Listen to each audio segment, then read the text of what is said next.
The following segment on Newstalk 1340 KROC-AM and 96.9 FM is sponsored and paid for by Robin Gwaltney, Gwaltney Group, RE/MAX Results.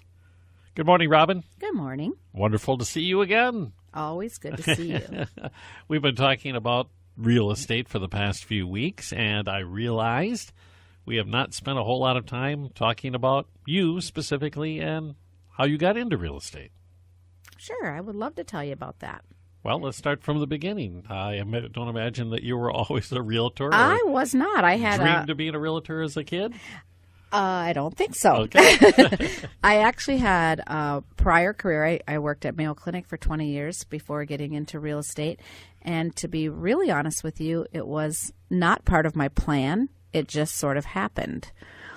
I think you know this about me, Andy. My husband and I ran the nonprofit Rochester Better Chance for 17 years here in Rochester. And that was, of course, a house on 2nd Street. That was the home to some gifted and talented inner city youth while they were getting a high school education here in Rochester. It's a really neat program. Such a good program. Anyway, some of the best years of our lives, the relationships we formed with those kids and their families and people in the community over their 17 years will be with us forever. It's awesome. But no, that's the story for another day, I guess. Anyway, Okay. I was speaking at the Rochester annual Rotarian luncheon. They had called and asked me if I would come and talk about Rochester Better Chance. And, of course, any chance I had to talk about Rochester Better Chance, I did. So I went to it was when all the Rotary clubs come together and they have their annual meeting. So it was a lot of people. I was in the subway of the Kaler, and I went to speak. And I brought a couple of the students with me, and I'm always really passionate when I talk about that program. So I think it touched some hearts in the audience. And afterward, I had two gentlemen approach me and say, we would like to introduce ourselves. One was Daryl Hewitt, who at the time owned car washes here in town. The other was Jim Nelson, who at the time owned Coldwell Banker at your service. And Jim said, I would just love to have you come and work for me. And I said, boy, were you listening to a word I said? I told you I have a full-time job at Mayo Clinic, 2 young children of my own, and 6 teenagers that I'm responsible for. And he kind of laughed and said, yeah, but I want you to quit your job at Mayo Clinic and come and sell houses at Coldwell Banker. Andy, I honestly laughed out loud. I said, just so you know, I am not a salesperson. Quite frankly, I'm not a big fan of salespeople and don't ever want to be one. And I loved his response. His response to me was, that's exactly why I want you, because I don't look to recruit salespeople. I look to recruit service providers, because I think of this industry as providing a service. And those are some of the most important words that I've ever heard prior to my real estate career that still pertain every single day, because I still see myself, even though I get these awards for the most successful salesperson or the most volume or the most transactions, I still think of that as all kind of a byproduct to giving excellent service, because to me it really is about being your real estate advisor and helping you through this really high stress process, right? So anyway, I said, yeah, no, thanks anyway. I think I'll stick with Mayo. Kind of got a good job there, like the benefits. Stability. Yeah. But thank you. I'm flattered.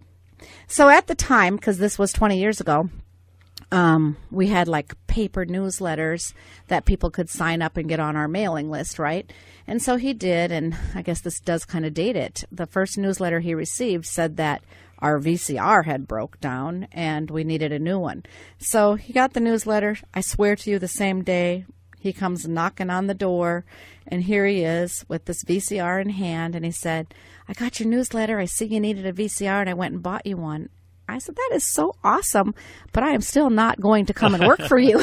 And he's like, no, it's okay. And it continued. His generosity continued. When he saw something in the newsletter that he could meet that need, he was at the doorstep. So I really gained so much respect for Jim and realized what a nice guy. And I thought in the back of my head, now, if I ever were going to be a realtor, I'd want to work for him. But I don't ever plan on it. That was my thought. And I was going to stick to that. Well, time went on, and my husband, Scott, found himself in a situation where he needed a new job because of an injury caused to him at work. He could no longer do the job he was doing.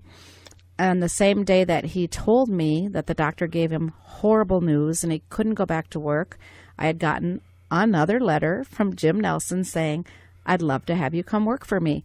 So I said, Scott, why don't you go sell real estate? And he looked at me and said, are you serious?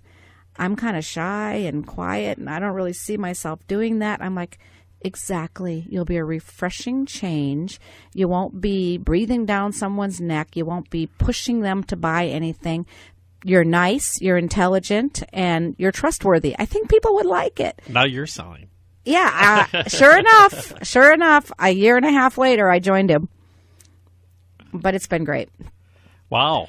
That's a roundabout way to get to where you are today, that's for sure. Isn't it?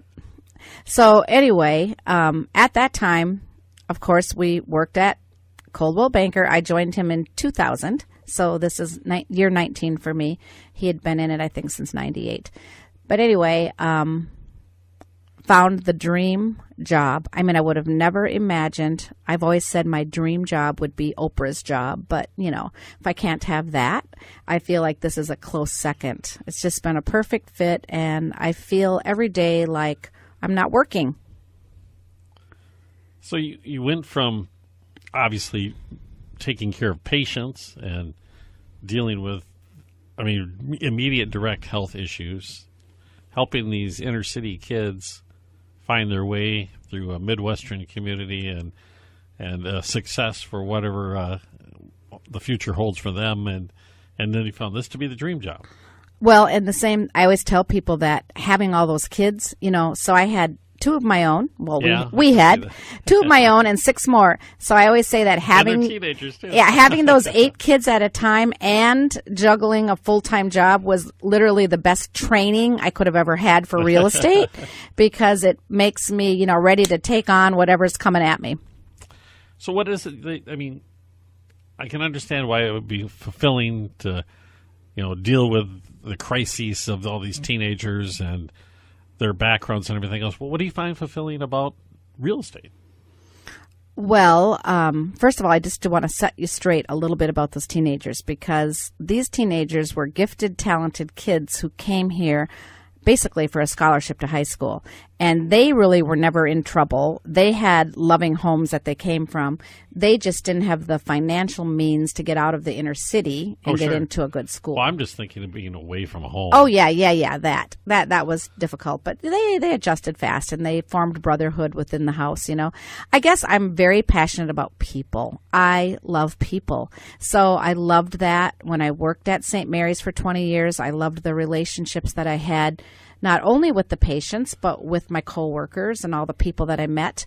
And then through my time that I invested at Rochester Better Chance, got to become a very integral part of this community because a lot of the people who served our boards were people that were in different, high positions at Mayo or IBM or other places here in Rochester. So I got to be really connected to the community, and I think that was really awesome.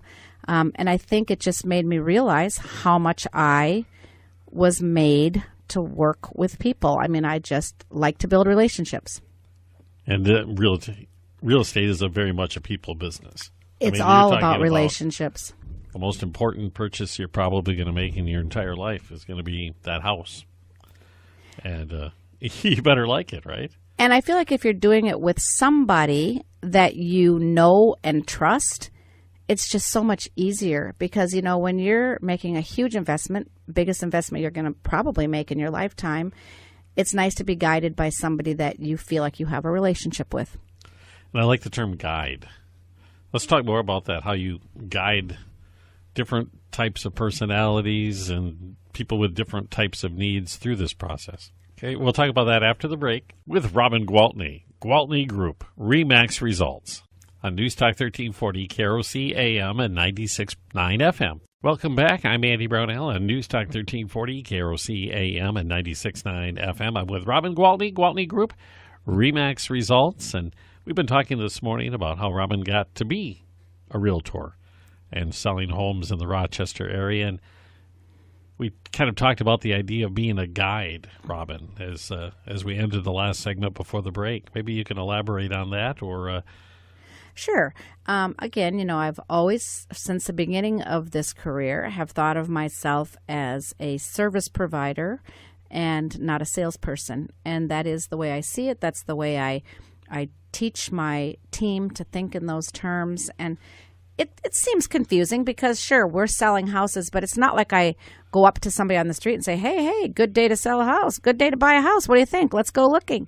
Most people have decided, right, that they want to buy a house. So they reach out and say, Robin, I need to talk to you. This might be the time to buy a house. So that's where we offer the guidance. If it's first-time home buyer, well, then you start from scratch. You talk about the whole process. You talk about the pre-approval. You talk about how long is it going to take us to get a house. You talk about don't get disappointed if you lose in multiple offers. You set them up for that.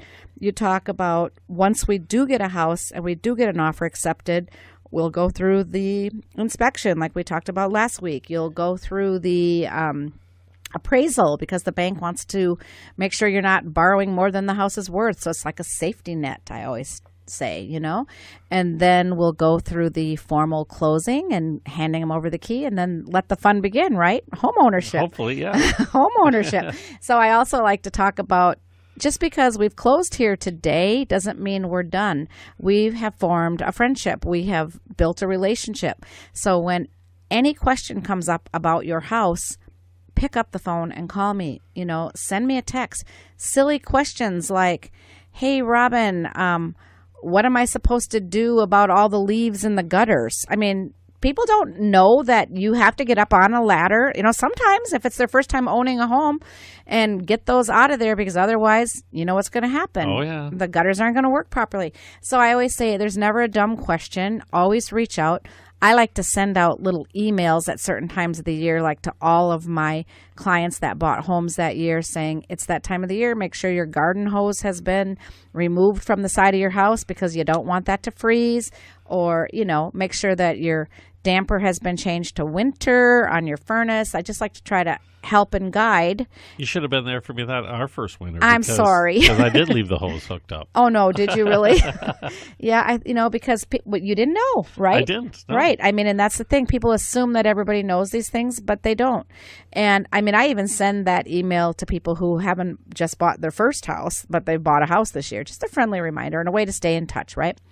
But I also say, now let's say you bought a house from me and you're living there 5 years and now you've decided it's maybe not big enough and you'd like to put an addition out the back.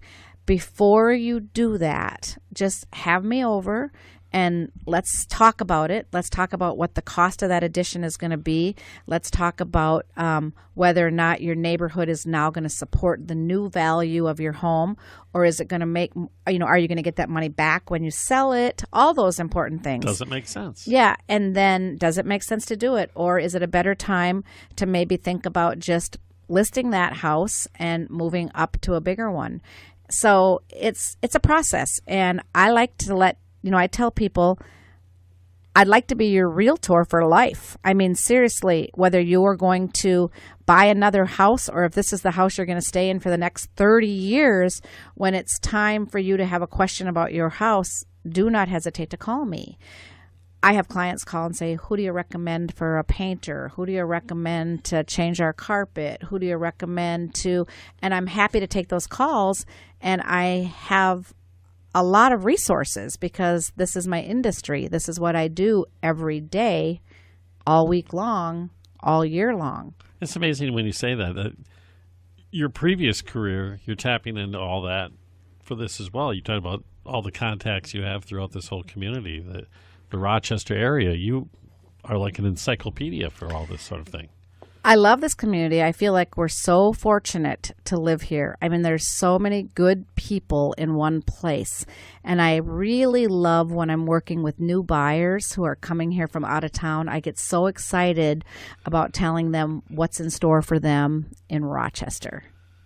It is. I've lived here my whole life as well. And we get lucky. We get to play the cheerleader once in a while and say, oh, you got really lucky to move into this little neck of the woods. everybody says it. It's a big, small town, Yep. right? It's a big, small town, which is exactly why I tell all of the agents on our team, this is a big, small town. Take good care of people. Don't focus on the sale. Don't focus on the commission. If you take good care of people, those things will follow, I promise. But that building a relationship is just priceless. If I give you good service, you're going to be apt to tell your friends and your relatives, call Robin. You bet. She did a great job. That's what it's all about. We'll talk more with Robin Gwaltney, Gwaltney Group, RE/MAX results right after this quick break on News Talk 1340, KROC-AM and 96.9 FM. Welcome back. News Talk 1340, KROC-AM and 96.9 FM. I'm Andy Brownell with Robin Gwaltney, Gwaltney Group, RE/MAX results.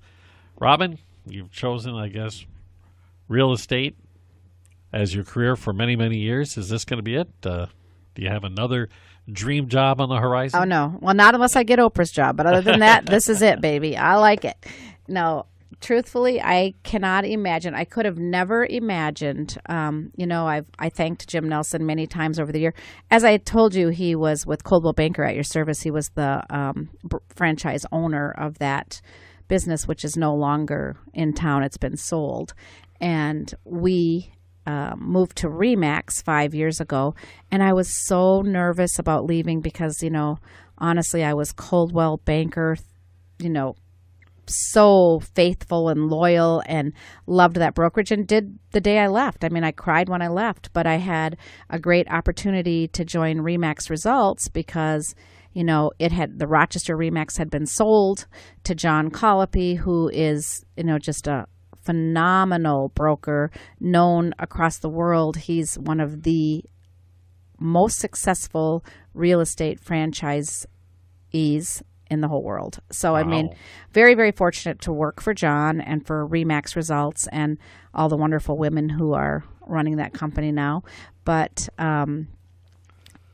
I can tell you without a doubt that I will work for RE/MAX results until the day I'm done working. And if things continue to go the way they do now, that'll be a very long time from now, because when I go to work, I don't feel like I'm working. The old adage, they say, do what you like and you'll never work a day in your life. Well, that's exactly where I'm at. And it's crazy because I work my butt off. I mean, I often work 7 days a week and I often work 12 hours a day. But when you love what you do, it's really just not work. I mean, it's a lot of fun. Is there any specific part of the process of buying or selling a home that you really enjoy, that kind of I is a love the magical moment? negotiating. I love the negotiating. It is totally my most favorite part. And I absolutely love telling people that, we've got an offer on your house if I'm representing the seller. And I love telling buyers our offer was accepted. So I guess I like the victories. The process, yeah. The victories. The end of it. I like the wins. Yes, it's fun. Everybody likes to win, right? So I feel like that's the most fun part. But every single step of the way, it's fun. And the best part about this job is no 2 days are ever the same. No experience with two clients are ever the same. Bet. Everybody's different. And when I talk about building relationships, I had sold this lovely couple. I met them at an open house, sold them a house 16 years ago, sold their house for them. Kept in touch, sent Christmas cards. They invited me to a party. We've become friends, but not like hang out best friends, but, had a relationship. Sure. And I think they thought of me as their realtor for life. So last year they called back and it was time again to sell their house and buy another house. And we just literally a few nights ago went out to celebrate that. And we just talked about what a great friendship and strong relationship we've formed. They've sent me so much business over the years. That's what I really get a kick out of, is those relationships. I mean, I'm a relationship girl. That's who I am. I imagine with the amount of time you have to spend, or do spend, I use the word have to, like it's a negative, and it's not. Right. Yeah. How do you avoid becoming friends if the relationship is a positive one? And you have I'm not going to lie. I'm not going to tell you that I haven't had a client or two over the years that when the closing was over, I was just fine with goodbye. I wish you well. But for the most part, Sure. people are awesome, and it's really I'm so blessed to be able to work in a career that I'm so excited about every single day. I mean, I don't have days where I wish I didn't have to go to work today. So it's I'm pretty fortunate. It's kind of neat, too. This community has a wide range of homes. Yeah. I mean, there's some really neat homes in this town. And it's fun because you're not selling the same thing all the time. Sometimes we're selling a condo downtown that was built in the 50s or 60s that's walkable to Mayo. And other times we're building a brand new house that's being built out, or selling a brand new house being built out in like Mayo would for a couple $1 million. I mean, there's a wide, like you say, assortment of homes to sell, which really makes it interesting. And a wide assortment of people to fill those homes. And we serve them all, Andy. So if you want to establish a new relationship with Robin Gwaltney, tell us how you can do that. Feel free anytime to call my cell phone at 507-259-4926 or reach out to us at our website, which is gwaltneygroup.com.